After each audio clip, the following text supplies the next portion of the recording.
O să-mi iau Harry Potter. Ce părere ai? Mm? Da, deci m-am hotărât să-mi iau. Păi, deci azi am simțit așa o plăcere cu dureri, plăceri, nu știu cum să exprim. E cadou de Valentine's Day și mă bucur super mult. Și da, ne vedem în joc de acum, nu?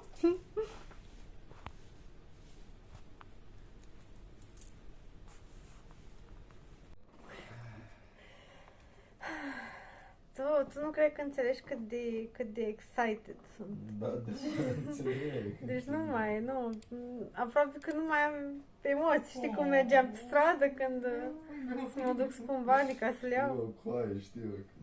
Deci... Așa era și eu când am apărut Warhammer. Păi deci îmi trebuie mâna. Știu, de-abia aștept Diablo. Care să-mi dea iubirea cadou de ziua mea. Cadou de ziua ta. Bine, înainte de ziua mea, ca să am și eu pre-order acolo. Nu știu, eu acum îs prea... Deci mi le-ai, bun. Am prea multe emoții acum acasă. Am și urmărit. E cel mai frumos cadou. De Valentine's Day. Sau de ce? De Valentine's Day. Da, ăsta e ăla de ziua ta și ăla de Valentine's Day de ziua ta. Interesant. Ce să zic. Dar mai bine, așa că am vrut să-l joci când a apărut, când toată lumea e hăipuită cu asta și dă mesaj. Ce drăguț. În partea ta.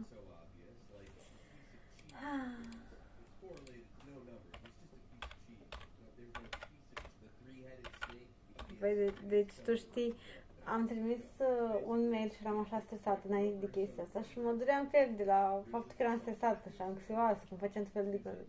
Și când mi-a zis cum e Harry Potter, s-a făcut așa un switch, încât am crezut că am început simt durerea aia, dar pe chestii plăcute, știi? Acum poți să schimbi durerea aia tot timpul în plăcere. Vai, nu știu, dar n-aș fi știut că se poate întâmpla așa ceva. Oricând poți.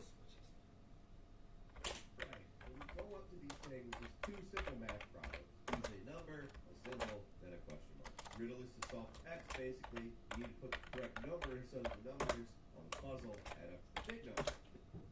The part that makes these puzzles hard. Da. Păi, abia aștept să figuring out what number is the simplest represent. So,